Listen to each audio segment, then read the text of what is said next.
I was unfairly bullied by my boss at the branch office to which I had been transferred. I was blamed for someone else's mistake and even had coffee splashed on me. But then, a change came my way. After finishing the review of the last document I had written, I stretched my arms wide. All right, that's a wrap for today. Looking around the floor, I noticed that half of the employees had already left for the day. Time to head home myself, I guess.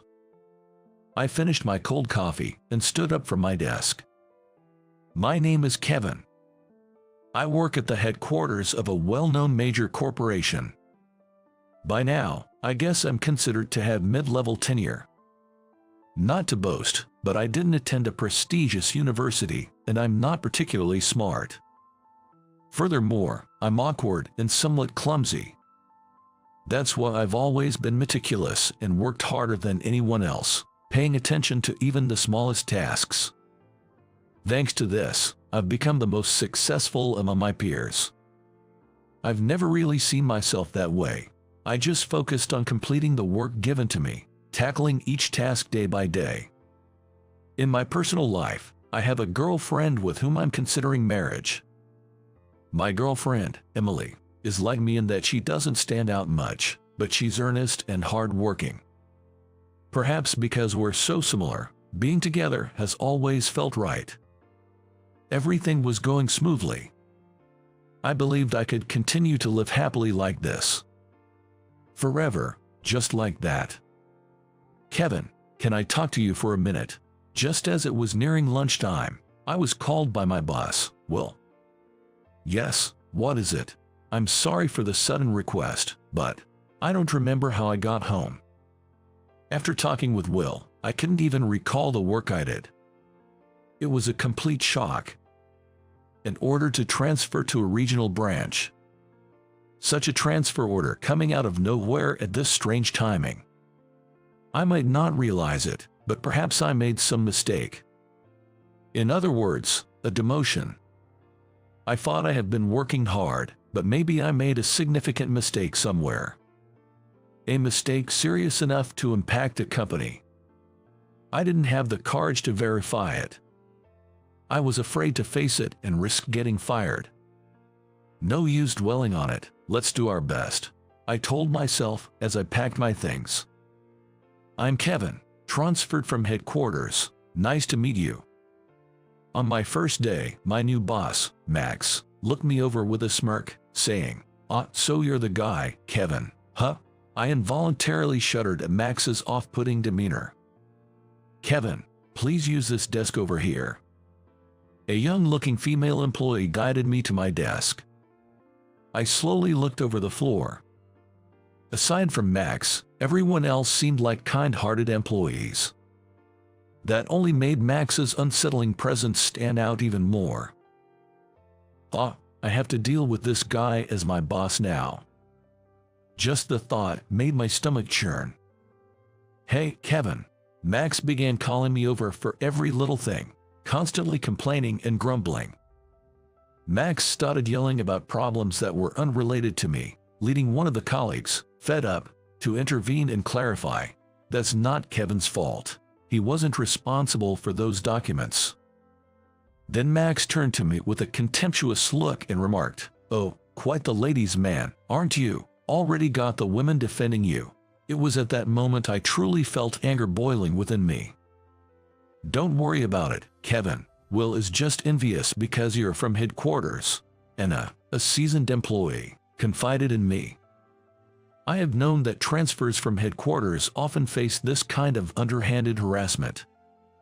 I used to regard male jealousy as more contemptible than female jealousy, as if it were someone else's issue. Hey, if you're encountering such hostility, maybe you should consider leaving. I found myself venting to Emily during our conversation. That's not an option. I'm concerned. I fear the stress might take a toll on Kev, Emily voiced, her tone laced with worry. It's all right, but if this continues, leaving might be on the table, so don't fret too much, I reassured Emily, and myself too. In an environment where a superior unjustly targets their staff based on personal biases, The outcome is often predictable. Something is bound to happen if I go.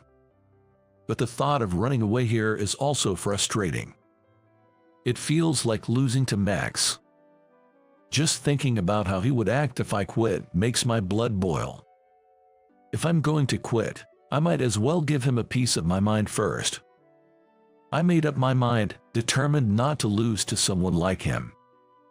The reason for my transfer remained a mystery. However, I was determined not to succumb to despair or abandon my duties. Then Max challenged, "Hey, can you secure this deal?" His probing look was evident. "Show us what you're made of, Kevin," Max taunted, his sneer deeply unsettling. "Understood. I'll give it my best shot." Regaining my composure, I contacted the client to schedule the business meeting. As I methodically tackled my tasks, I thought I caught a glimpse of Max's displeased expression, but I dismissed the thought and focused on my work. The following day, I arrived at the client's location at the appointed time. However, I was met with an unexpected response at the reception. "You've missed your scheduled time," they informed me. That seemed impossible. Despite my insistence, I was told they had another engagement and couldn't meet with me, forcing me to return to the office. Throughout the return journey, I continuously checked my planner. Certainly on time for the appointment. Why? Could I have misunderstood? No, it's not. I checked and they checked too. Where did I go wrong? The source of the error remained elusive. Back at the office, bewildered, I had to face the reality that the deal had fallen through. Reporting this was inevitable. Upon my arrival, Max inquired, "You sealed the deal, of course." His tone, dripping with sarcasm, made me pause, but I knew concealing the truth was futile. The issue was, as I recounted the events, Max's reprimand was disproportionately loud. "Big talk, yet you botched the timing. Such an error is inexcusable for someone not new to this. Do you think you can afford to slack off just because this is a branch office?" Max's harsh scolding halted everyone in the office in their tracks. "No, I didn't get the time wrong," I started to say when suddenly, he threw the coffee from his cup at me. Still talking back, "Huh, you think you can mock me?" Max stood up, looking like he was about to grab me. Just then, sorry to interrupt, but an elderly man entered. I had no idea at that moment that this man would come to my rescue.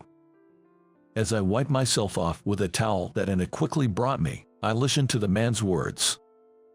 "Here's my business card," he said. I glanced at the business card he handed to Max.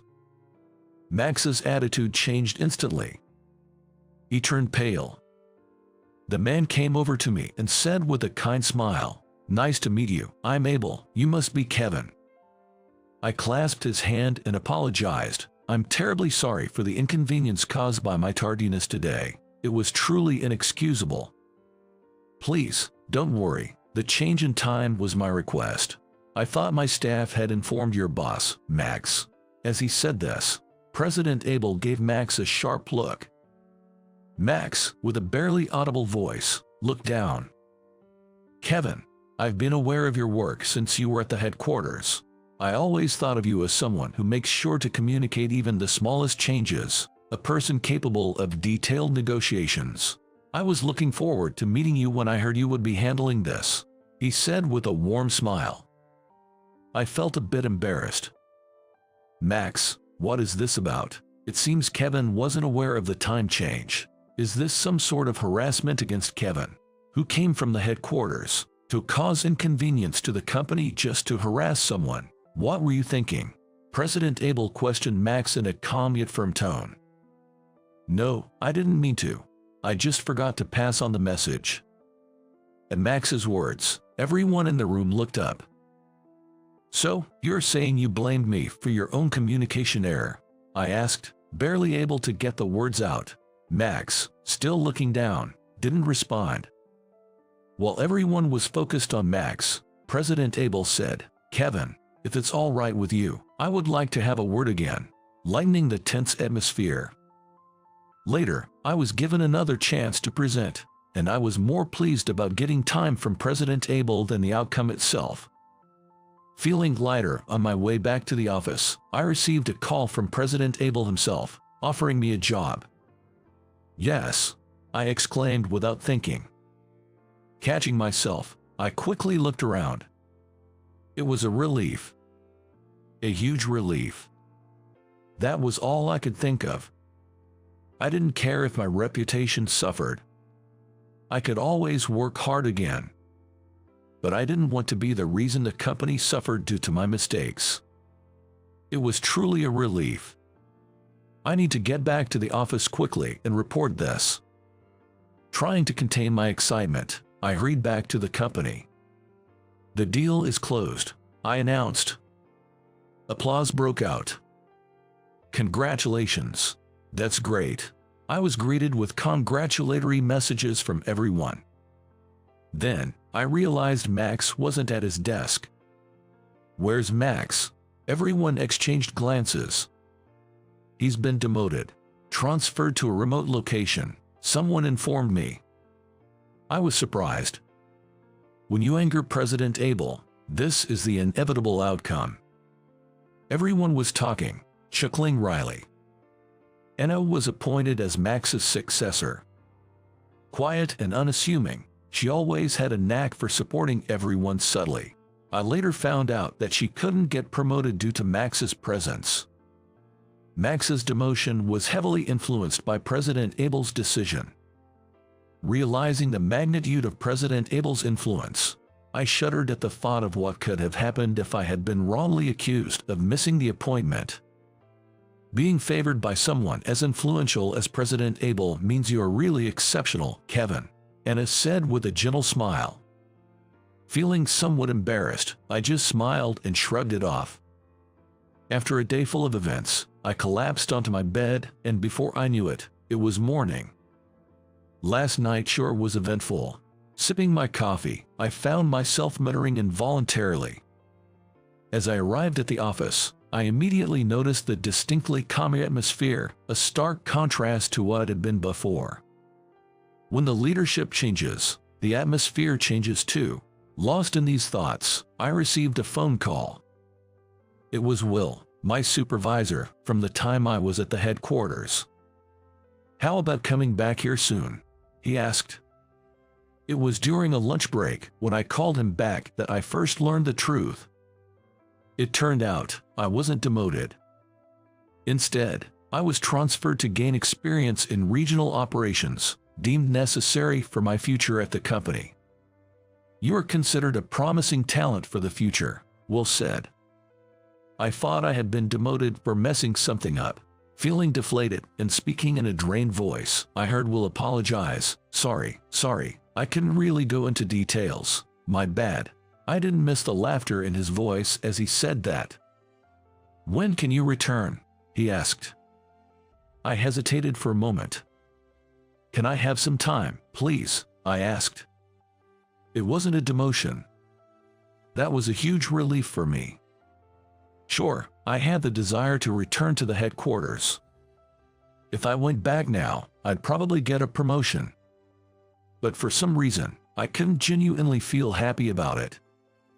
The headquarters, in a way, must always be in a state of perfection. It's that kind of place. I believe striving for that is something to be proud of. But what about the branch office where I am now? What's the situation there? With someone as incompetent as Max at the helm, I couldn't help but wonder if this branch was in a worse state than others. What was its current state? Driven by an irresistible urge, I hastily emailed a colleague at the headquarters. Sure enough, I skimmed through the list attached to the email. Our branch was close to the bottom among all branches. I had heard that soon after my transfer, Max had forced out employees who were more competent and likely to advance, to protect his own position. Indeed, Max's responsibility for putting his own pride ahead of the company's benefit was significant. but I also thought it problematic that the headquarters had been completely oblivious to such a state of affairs. The next day, I confided everything to Will. The fact that not a single capable employee was left. That the headquarters had been unaware of this until now. As someone who came from the headquarters and was supposed to return, I couldn't leave the branch in this condition. I wanted one more year. Could I not return to the headquarters after setting a clear path forward in that year? I knew I was being presumptuous. If the headquarters had written off this branch, they would tell me to come back immediately. It was a sort of gamble. "Can you give me some time? I'll talk to the higher-ups," Will said. "Please, and thank you." After hanging up, I let out a small sigh. 1 year, that's all. After a year, you are coming back to the headquarters. That's final, he said. 2 days later, Will called me. "Thank you so much." Right after hanging up, I went straight to Anna. "There's something I need to discuss with you." Anna was incredible from that moment on. She listened earnestly to what I had to say and asked me to work hard together. The next morning, she laid out the current situation of our branch to all employees without sugarcoating anything, and even disclosed that I had postponed my return to the headquarters for a year to try and turn things around. As the discussion progressed, I noticed the sparkle returning to everyone's eyes. Initially, they all had the look of dead fish in their eyes. Just coming to the office and leaving at closing time. That was all. That's why our performance never improved, and we were just barely surviving. After the morning assembly, some started revising documents. Others came up with proposals for clients. Some contacted previously rejected clients to secure business deals. Everyone began to take the initiative in whatever they could do. Seeing everyone like this was how it used to be in the beginning, Anna said nostalgically. "Yeah, everyone lost their motivation after that Max came," said Olivia, Anna's colleague, with a bitter expression. Anna later confided in me that when Olivia was young, she was very beautiful, and Max had been persistently pursuing her. But when Olivia got married, he started harassing her, yet the strong-willed Olivia decided, "I won't be defeated by someone like him," and stayed out of sheer stubbornness. "There's nothing stronger than a woman who's made up her mind," Anna said with a wry smile. "So, you are coming back soon, huh?" About 3 months before the promised day, when I was finally going to return to the headquarters, I told Emily. I thought Emily would understand, but it's natural to want me back sooner if there's a chance. Being told that by Emily was tough for me too. That's why I had been hiding it, feeling guilty. "Isn't there anything left for you to do there?" I was taken aback by the unexpected question. Why? Because of Kev. You can't just abandon them and go to a safe place for yourself, can you? Emily seemed to see right through me. "I've done everything I could. Now it's up to everyone who's left to keep up the effort," I replied with a weary voice. "Right. You've got 3 months left. Give it your best," she said with a smile. Despite my being so selfish, the fact that Emily could forgive me with a smile made me deeply respect her. This past year, I stayed and worked hard, even at the cost of making Emily feel lonely. Soon, the results of that effort will be revealed. It could go either way. There's no way it'll turn out badly. It can't be worse than before, Emily assured me. Even so, the anticipation made my heart race. If the results of the big show at the head office and the results of staying behind are inconsequential, the higher everyone's expectations are for the branch office and for me, the more scared I am when I can't produce results beyond my expectations. Sometimes, you just have to face things head-on, Olivia said over coffee. Reflecting on the phrase, "a determined woman is strong," I feel its truth more deeply than ever. Seeing this, Olivia grins at me, catching my involuntary wry smile. At exactly noon, the report card is sent out. Everyone present watches in utter silence, as if they've forgotten to breathe. Did we do it? No way, that's amazing. The employees begin to exclaim one after another. Looking at the report card handed to us, our branch had achieved the top sales nationwide. Olivia, nicknamed the Iron Lady, had tears in her eyes. And it quietly says, "We owe all our achievements to you, Kevin. Thank you so much." And everybody applauded. I couldn't find the words, pretending not to notice my vision blurring. Soon after, I returned to the headquarters and was promoted 2 levels. I even checked with Will, wondering if there was some mistake. He just laughed, saying, "You've earned it with your achievements."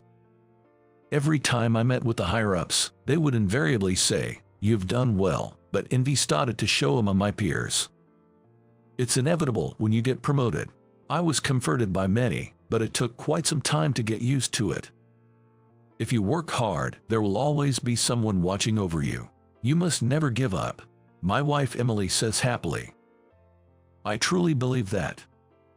If you earnestly persevere in what you believe is right, there will eventually come a day when your efforts are rewarded. Just like it was for someone like me, whose only merit was being serious. With an embarrassed expression, I forced a smile. Emily gave me an angelic smile. I'm happy. I couldn't believe my ears. What part of my words could possibly bring her happiness? Inside me, the continuation of her words triggered a flood of tears. My name is John. I'm a 42-year-old handling general office tasks for a civil engineering company started by my uncle. Originally, my mother was the one handling the office work, but she got sick as I was about to start job hunting in college. My uncle, who studied economics, offered me a job unsolicited, and suddenly, I found myself employed as an office worker in his company. Coming from a large family, I have many relatives. At that time, most employees were relatives, and although I was approached for a job, being more of an indoor person, I had always declined since the men were primarily field workers. Being hired for an office job was more than I could ask for. My uncle was generous, and the benefits were quite good. However, despite the increase in field workers, he did not hire more office staff, so I am still the only one, which is quite exhausting. And now, I am lying in a hospital bed. I was called in last minute to participate in a local volleyball tournament, where I ended up tearing my Achilles tendon and just had surgery. Today is the anniversary of her death. Alone in the hospital room, I sighed to myself. Then, I placed a photo frame from my bag on the bedside table. Sorry, Laura, I can't visit your grave on your death anniversary. I'll come once I can walk again, so please forgive me. Laura in the photo was still smiling. 6 years ago today, I lost my wife, Laura, to illness.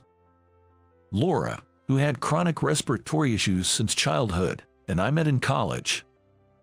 She often laughed and cried easily, and I fell in love with her. With a vivid imagination, she would tear up just seeing the title of a sad movie. When I saw her teary eyes, Laura would puff up her cheeks and say, "I'm not crying, I just yawned." After a few months as friends, I confessed, but was initially turned down. She refused, citing her frail health and inability to do normal activities. But I couldn't give up and persistently pursued her until she finally gave in, and we started dating. Our relationship with Laura was peaceful and warm, like basking in the sun. We couldn't do active dates like beach trips in summer or skiing in winter, but renting DVDs of our favorite shows and watching them at home. It was perfectly comfortable. When I proposed, she resisted even more intensely than when I asked her out.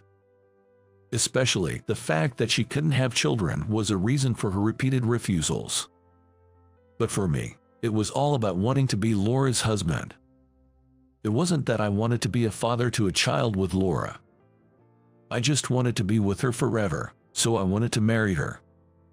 It took a year of persistent persuasion with a ring in hand for Laura to finally give in. Our married life that we finally achieved was also very peaceful. She occasionally had episodes, but Laura's health was good, and I believed we could enjoy these tranquil times even as we grew old together. That's what I thought. Until 6 years ago today. When I returned home from work, the room was dark. I thought she might be out, but even when Laura went out, she made sure to be home by the time I returned. With a sense of foreboding, I rushed to the living room. Opening the door, I found Laura lying on the floor. Just lying down for a bit. Wow, is it already night? I fell asleep. I hoped for such words from Laura. But my instincts had already sensed it. That Laura would never wake up again. Lying in the hospital bed, I reminisced about the sudden parting with Laura, tears welling in my eyes. Even after 6 years, some wounds just don't heal. Again, I spoke to the photo of Laura. Has she arrived yet? She refers to a slightly plump woman, always wearing a mask and thick glasses, whom I meet every year on my wife's death anniversary at her grave. Laura's best friend. Her name was Emily. Even 6 years after my wife's passing, Emily visits the grave every year on the anniversary, and if she gets there before me, she cleans the grave spotlessly. If I arrive first and finish cleaning, she places flowers, lights incense sticks, and prays silently. Her dignified figure always seemed a bit charming to me. Every year we meet, we share a few memories of Laura. Her voice is clear and pleasant to listen to. Yet, despite her elegant praying pose, she always looks down when talking to me. Seems she has a complex about her appearance. I like that dignified figure of hers, though, after thinking this, I suddenly panic. I don't mean like in that way. I'm not trying to make a move on Laura's best friend. Sweating awkwardly, I make excuses to Laura's photo. I was hospitalized for 3 weeks. I could have been discharged a bit earlier, but having worked continuously, without a break, I wanted to rest a bit longer. Plus, this might prompt them to hire another office worker. I've been managing the office work alone. Being away for 3 weeks, they would have to hire someone, right? I had hoped for that, but then I got a call from my uncle saying, "We hired a temp while you were away." That news left me disappointed. I was told to expect calls or emails if there were any issues, but not once did I receive either. On my first day back, I arrived at the office early in the morning. Grateful that there was no communication about work, but also anxious. There was a chance that no work had progressed at all.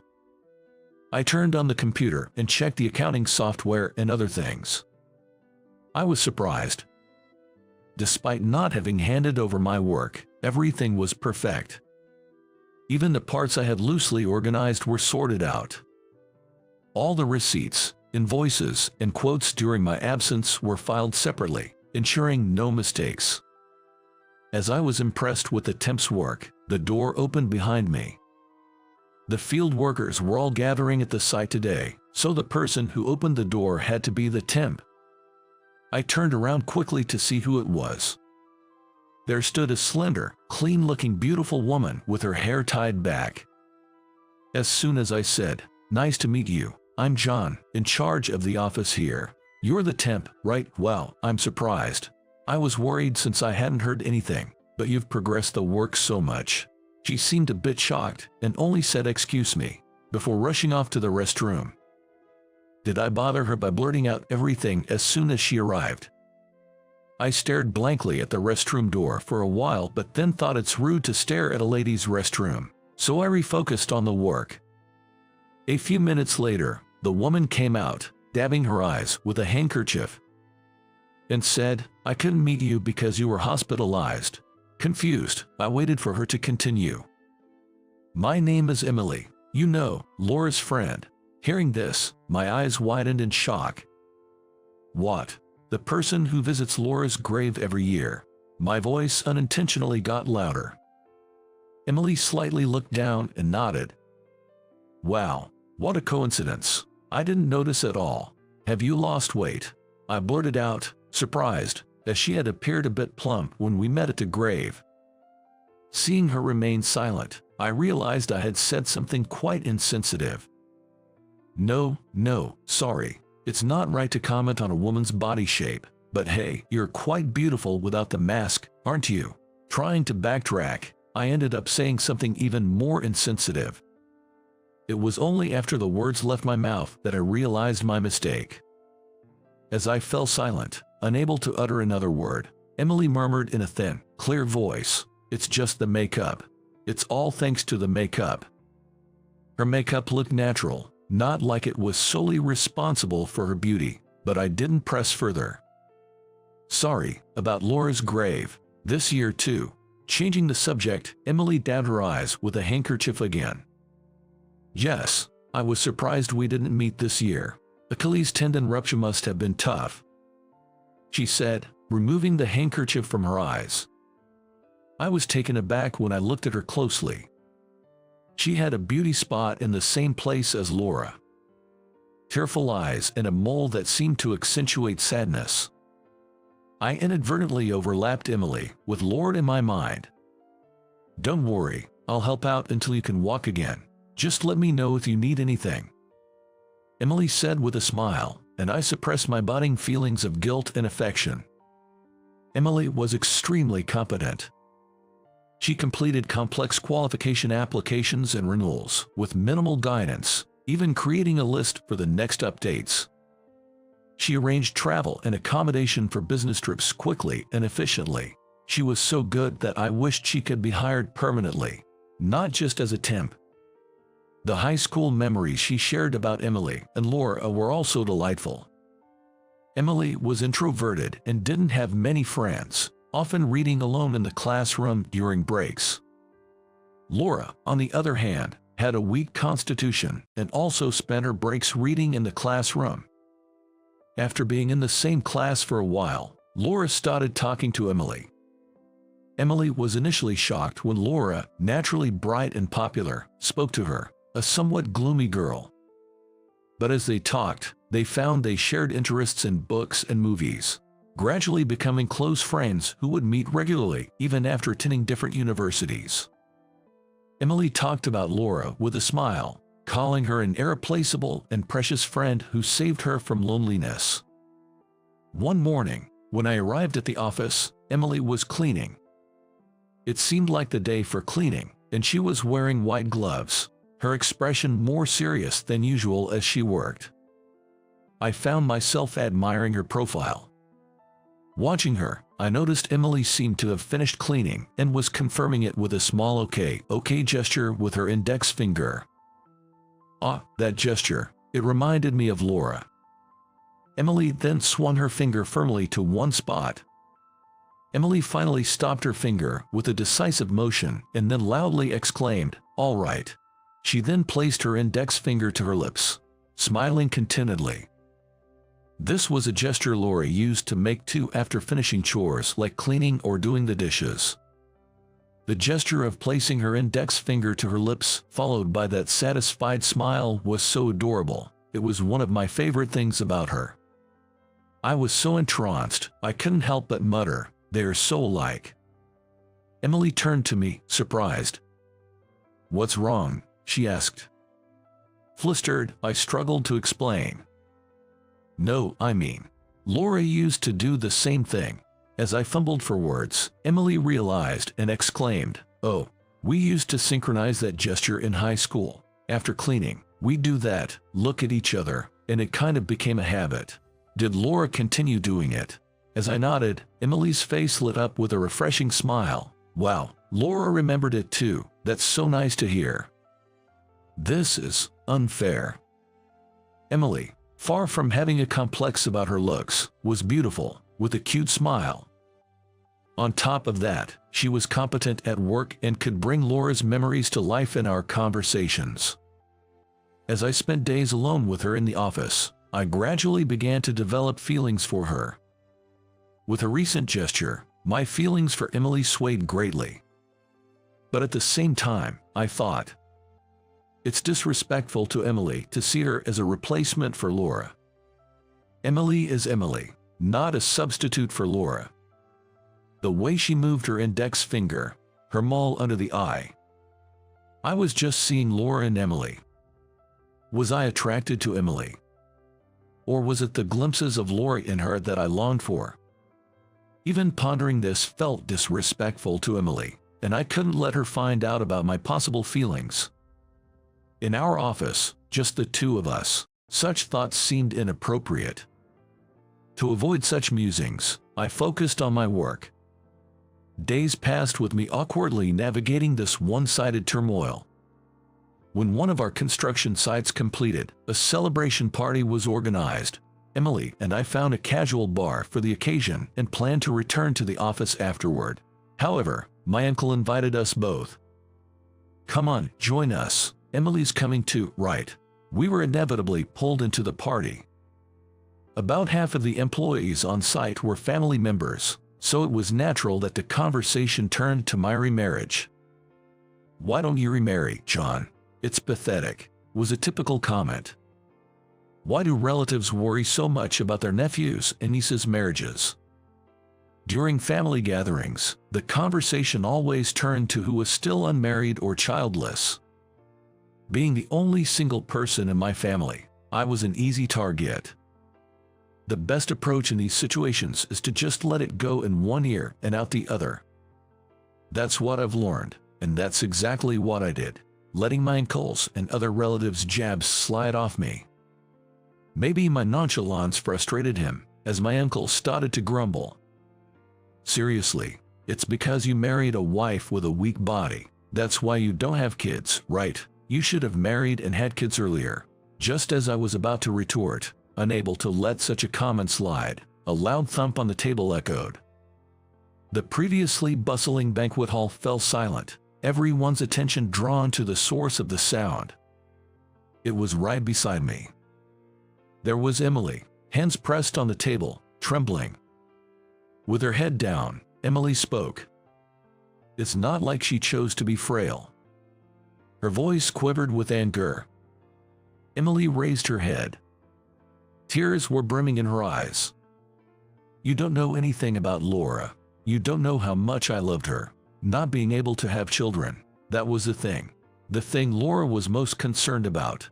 Don't talk about it so lightly here," Emily blurted out all at once, catching her breath. Then, she glared at my uncle, the president of the company. "Pathetic. I've never met a man as wonderful as him. He never misses a visit to the grave every year. He can even share memories with a somber, plump woman like me with a smile. A man who can work well and treat everyone equally. How is he pathetic?" As Emily finished shouting, to my surprise, scattered applause came from the crowd. Realizing what she had done, Emily's face turned bright red, and she quickly stood up and left the banquet. Stunned, I followed after Emily. Stepping out of the pub, I saw a glimpse of a white shirt in a narrow alley. There was Emily, crouched down. As I approached quietly, she reacted to my footsteps and pleaded without looking up, "Please don't come near, I'm sorry." "Thank you." As I softly muttered those words, Emily looked up. Tears were streaming down her face, and the handkerchief in her hand was completely soaked. "About Laura, you've said everything I wanted to say. I'm really thankful." I expressed my gratitude. Emily managed a slight smile on her lips. And then, I wondered, is it okay for me to reach out to her?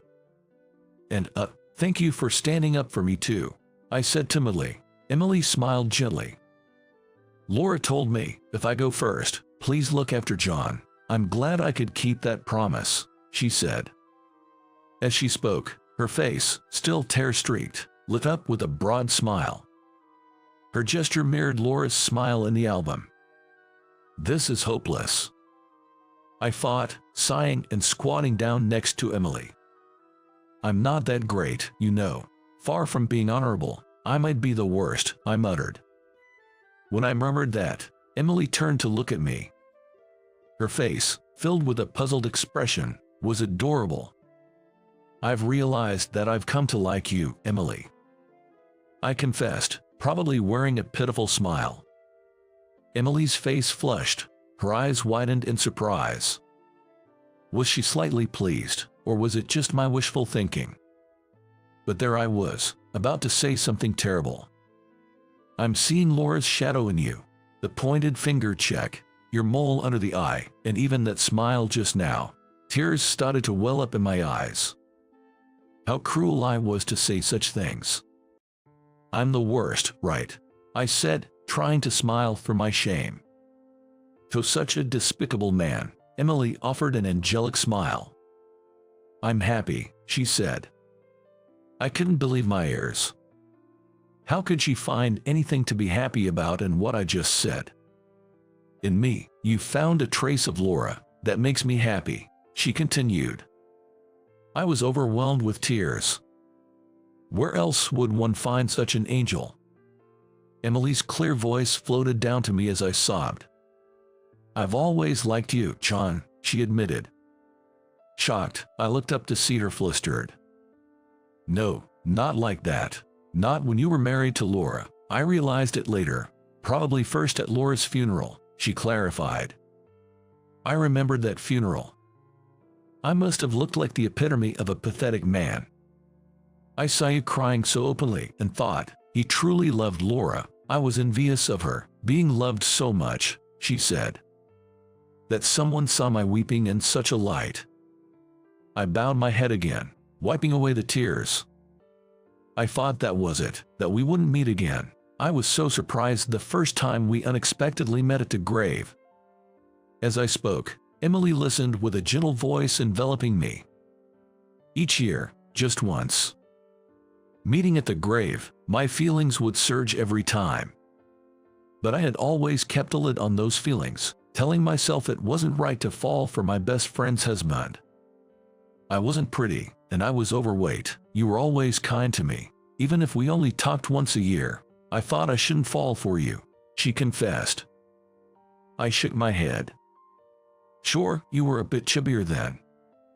I began but sensed her mood drop. But Emily, your dignified look when you prayed at the grave, it really got to me, I said. Her face turned a deeper shade of red. Each year, I was a bit taken with you, Emily, but it felt wrong, you know, falling for my wife's best friend. It seemed unfair to Laura. As I opened up, Emily stared at me intently. I feel like Laura is cheering for me from above, Emily shared. Curious about what she meant, I waited for her to continue. Isn't it amazing how we've met every year at the grave without planning? I never waited or arranged to meet you. It just happened, she explained. Indeed, that was true. Sometimes I visited in the morning, other times in the afternoon. And then, there was last year. Last year, I couldn't make it on the anniversary due to an unavoidable task, so I went a day later. I began. Emily picked up the thread of conversation. The next day, we met. I couldn't go that day because I felt unwell, so I postponed it to the next day. Right, that happened. We both had said, I thought we wouldn't meet this year. Last year, I really felt supported by Laura. I thought if I was ever going to try, it had to be then, so I started dieting. I was shy, so I signed up for online speaking classes. I switched to soft lenses, learned about makeup. I was all set to invite you 40. But then you weren't there this year, she laughed. I'm sorry about that. I barely managed to say. I could sense Emily smiling. I was really worried. A week later, I went to collect the flowers I had left at the grave, and they were untouched. I wondered if you had visited at all this year. I thought maybe you were sick or troubled. Sorry, I said again, softly. She smiled again, laughing. No, it's fine. I got so worried I couldn't eat, and ended up losing another 4.4 pounds. Lucky me. I struggled to contain my swaying emotions at her smile.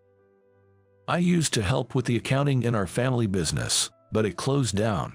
I registered with a temp agency, and when I applied to a company looking for short-term staff, there you were. What do you think? A surprise from Laura. I couldn't help but nod. Is this all right? I wondered aloud, still uncertain. Seeing my anxious look, Emily smiled reassuringly. "Laura in heaven and the Laura and me both say it's okay," she beamed. Feeling cherished by that smile, I found the courage to move forward. Before I knew it, I was hugging Emily tightly.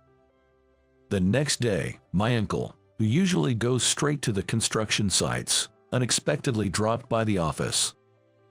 Seeing me, he fumbled for words. "About yesterday, I'm sorry. I shouldn't have said those things." I was taken aback by his apology. I had never seen him apologize to anyone before. After the incident, Emily and I, not wanting to be seen with tear-streaked faces, had called my uncle to say we were going home. Maybe he had been worried about us all night. As I considered this, I found his crestfallen expression amusing. "I'm sorry for leaving like that, and I have something to report and to ask," I began. I told him about Emily and me deciding to date. His eyes widened as much as they could. Then I asked if Emily could be hired as a permanent employee. My uncle exclaimed, "Of course, Emily. That's great, John. She's a wonderful woman." He readily agreed to hire Emily as a full-time employee. This would make our work much easier. When Emily entered the office a bit later and saw my uncle, she tensed up. She had spoken up to him the night before. But my uncle just grabbed her hand and said enthusiastically, "Take good care of John, right, Emily, both at work and personally," leaving her no chance to apologize. Though she didn't need to, in my opinion. A year later, Emily and I got married. Being with her, I discovered many similarities between her and Laura. From choosing tear-jerking movies in the cinema and saying, "I don't want to cry outside," to her way of reading a book on the sofa. Every time I found a bit of Laura in her, I felt a pang of guilt. Of course, there are many ways in which Emily and Laura differ. When we went to visit the church at New Year's, Laura, usually devout, didn't pray much in the crowd. But Emily stood tall, greeting the God with respect. Her poised demeanor captivated me, and I found myself admiring Emily's elegance. Other differences include her slightly reserved nature, her seriousness, and her slightly sweeter mashed potatoes, unlike Laura's. With every new aspect of Emily that I grew to love, I felt increasingly happy. "Phew." She put down her pen and, with a grand gesture, swung her index finger, saying "all right," then placed it to her lips, smiling contentedly. In front of Emily was a mother-child health handbook. Recently, we had found out about Emily's pregnancy and received the handbook. She had just finished writing our names on the cover and took a moment to breathe. "Looking at the mother-child handbook really makes it feel real, doesn't it?" I said, gently stroking her belly. Emily looked a bit anxious. "I'm already 39. I need to take extra care," she said. "Pregnancy at this age indeed comes with its worries. But still, it'll be okay. Laura would surely help us," I said, noticing a hint of melancholy on her face. "Laura's dream with John. I will carry it on. Yes, it will be fine. I'll make sure of it." Emily spoke, gazing out the window at the sky. Her expression was filled with compassion. I wrapped my arm around her shoulder. "Yeah, it'll be fine. I'll do everything I can too," I assured her. Together, we looked up at the sky. It was clear and blue, as if blessing our future.